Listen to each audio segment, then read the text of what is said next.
Мен өкенмін. Мен бұл ауылда туып өстім. Шында ішледік. Мен ауылда қалған өкенмін. Бұл фирмаларды салып көргенде өкенмін. Аллаға шүкір. Фермер Фәнил Гарифуллин билими буенча инженер-механик, хуҗалык таркалгач ферма биналарыны юкка чыгуын күреп йөрәге әрни аның.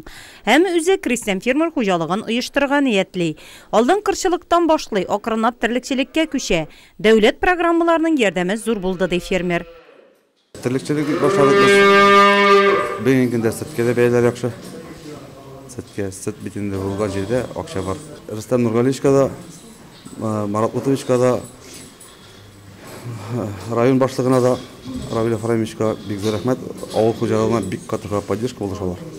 Мен сельхозга барсам да булышалар, районда да булышалар. Яңа фермага бер ай элек Халмагор токымны 50 баш сыер терлеге алып кайтканнар. Алары акрынлап бузаулый башлаган. Бүген биредә бер баш сыердан уртача 21 килограмм сөт савып алалар. Тәүлегенә 1 тонна сөтне суытырга мөмкинлек бирә торган суыткыч сатып алганнар. Фермерның алга таба планнары тагын да зурдан. 2017 елда мен грантка бармак элем. Менә бу фермалар буенча, Мен там бер 100 башка там бер корпус тизмәк элем. 100 башка фермага. Менә бу фирма безнең 100 башка. Башлаганда рисклар күп булды инде. Менә бу себестоимость менә бу ферманың 12 миллионга төште. Моннан 2 ел элек күз курка кул эшле дип башлаган фермер бүгенге көндә 10 авылдашына эш урыны булдырган. Җәй көнендә эшчеләр саны тагын арта. Авылда ферма булгач эш бар. Шуңа да 30 ел терлекчелектә эшләгән Рәзинә Гатауллинаның авылыбыз ямланып китте дип әйтүе тикмәгә түгел.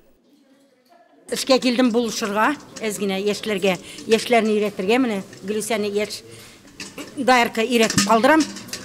30 ел эшләдем даяркада яшь вакытымда. Илкегә караганда җиңелрәк. Чөнки молокопровод белән сөт китә.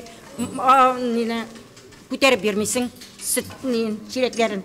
Сөт ташымыйсың. Шунысы рәхәт. Техника курманы сала. Ризыкларны. Зарплата эшләгәнгә карап инде ничек яхшы эшлисең икән, яхшы була. Айныкын айга биреп бара, молодец. Хуҗабыз. Аллаға шөкер эш булды безгә. Килдек, рәхәтләнеп эшләп ятабыз. Менә эш килеп. Эш бала үстерәм.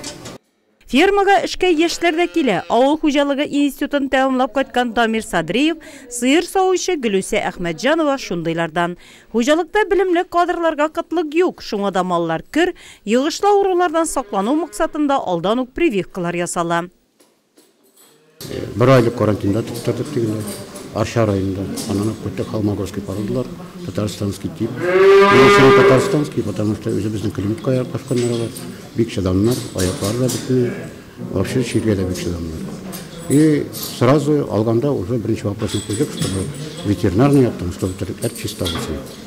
Чтобы бөтен прививкалар ясалган булсын, бөтен диагностический исследованиялар ясалган булсын.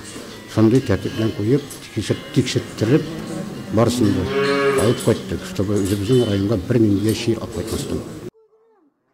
230 гектар җире бар хуҗалыкның. Быел 1 гектардан уртача 45 центнер көзге бодай суктырып алганнар. Техник базада яңартылып торыла.